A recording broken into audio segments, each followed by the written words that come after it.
En 2003, les agents commerciaux des compagnies pharmaceutiques ont distribué l'équivalent de 16,4 millions de dollars en échantillons gratuits.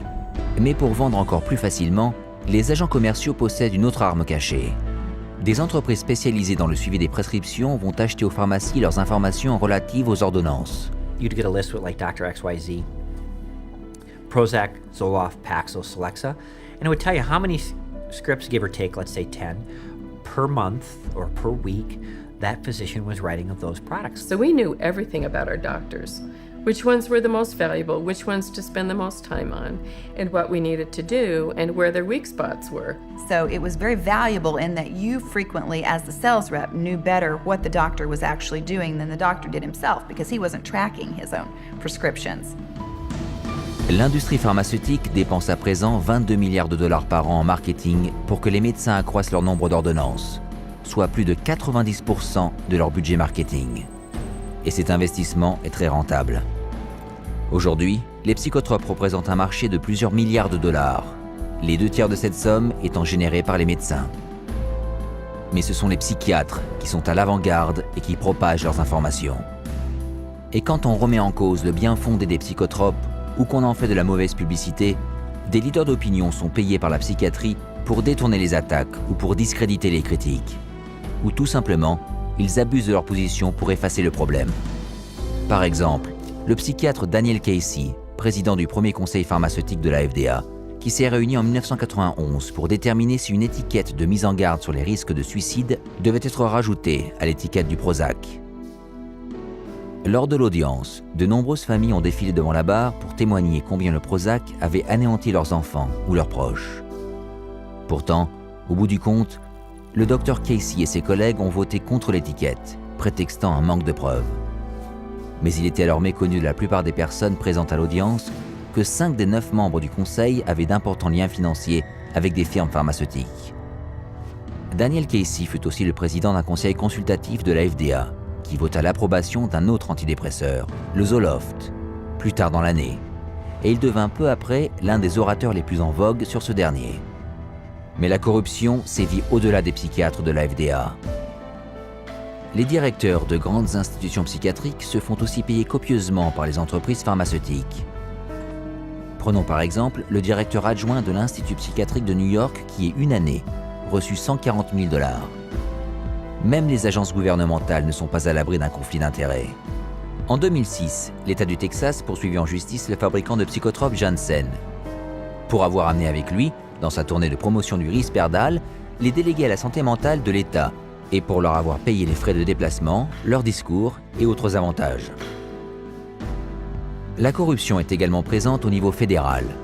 Le responsable de la psychiatrie gériatrique à l'Institut national américain de la santé mentale a été déclaré coupable la même année pour avoir accepté sans le déclarer plus d'1/4 de million de dollars provenant de groupes pharmaceutiques pour des consultations, une rémunération forfaitaire et des frais de déplacement. Ces campagnes de formation des médecins, payées par les laboratoires, ont entraîné une explosion des ordonnances de psychotropes.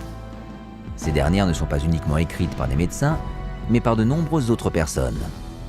I know some practitioners start people on drugs, on the antidepressants.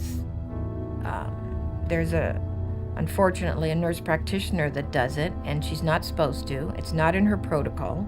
Another nurse practitioner I work with has told me that she keeps doing it. It's gotten to the point where you have nurse practitioners, physician's assistants. There are times when that child doesn't even see a doctor.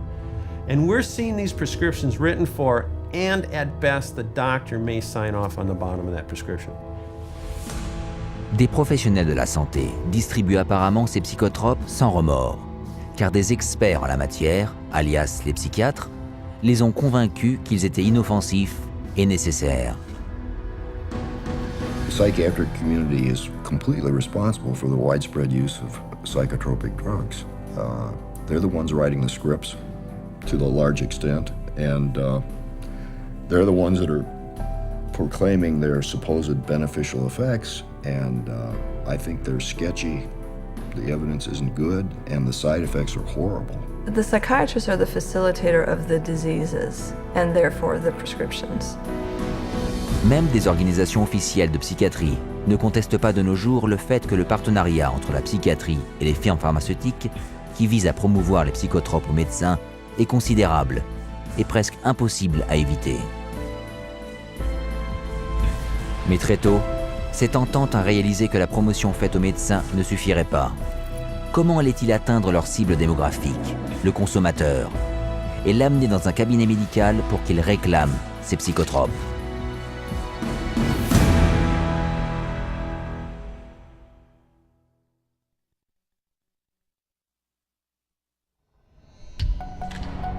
Dans les années 70, Henry Gadsden, le directeur de Merck, un géant de l'industrie pharmaceutique, déclarait que son entreprise devait se rapprocher dans son fonctionnement du fabricant de chewing-gum Wrigley's, qu'elle vende à tout le monde, même à ceux en bonne santé. Le rêve de Gadsden s'est-il concrétisé? Est-ce à présent le marketing qui fait marcher l'une des industries les plus lucratives sur Terre? Le marketing des psychotropes est-il vraiment comparable à celui des chewing-gums?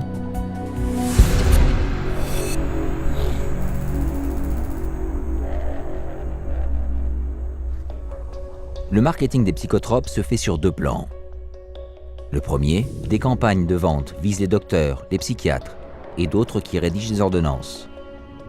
Dans le second, les psychotropes sont promus aux consommateurs, en l'occurrence, vous.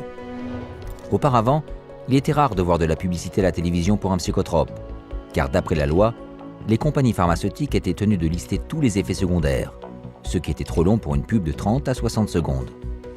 Mais en 1997, des lobbyistes des compagnies pharmaceutiques ont fait pression sur le Congrès américain pour assouplir cette règle afin de leur permettre de ne mentionner que certains effets secondaires. Grâce à ce simple changement, la publicité faite sur les psychotropes à la télévision américaine est devenue possible. Un torrent de publicité en a découlé. Le budget publicitaire est passé de 595 millions de dollars en 1996 à 4,7 milliards aujourd'hui, soit une augmentation de près de 700%. The directed consumer advertising on television, they don't give that message that in order to be healthy, you need to be off drugs. They don't give you that message. They give you the message that, oh, you have a problem, you have an issue, here's the drug that'll fix you. Beaucoup d'argent aide à pousser ce message. En moyenne, en une année, un téléspectateur américain peut voir jusqu'à 16 heures de publicité pour des psychotropes. The pharmaceutical industry reaches right into our living room on a daily basis and tries to convince us that we have this problem that they can solve with a pill. That's dangerous. If you watch any primetime TV, if you watch any primetime news, you're going to get multiple advertisements for whatever the current med is of choice. On television, there are ads now that say, you have got this condition and you're feeling miserable. Ask your doctor to give you this pill. Take this pill, it's over the counter. We're being taught, our society really pushes the idea of quick, simple answers. Ask your doctor if Abilify is right for you. Ask your doctor about Cymbalta. Talk to your doctor about Zoloft. Ask your doctor about Prestige. Ask your doctor if it's Talk to your doctor. Talk to your doctor about the risks and benefits of adding Abilify. If you can convince somebody that they've got a medical or biological problem, that the only thing that solves it is a pill, stands to reason you're going to sell more pills. Et cette stratégie, demandez à votre docteur, est très efficace. Dans le cadre d'une étude financée par l'Institut national de la santé mentale en 2005, des acteurs se sont rendus chez des docteurs et des psychiatres. Ils leur disaient qu'ils étaient déprimés et demandaient un antidépresseur spécifique. 50% ont reçu une ordonnance pour le psychotrope qu'ils voulaient. Et dans 30% des cas, même si l'acteur n'en avait pas demandé, il s'en est vu donner une.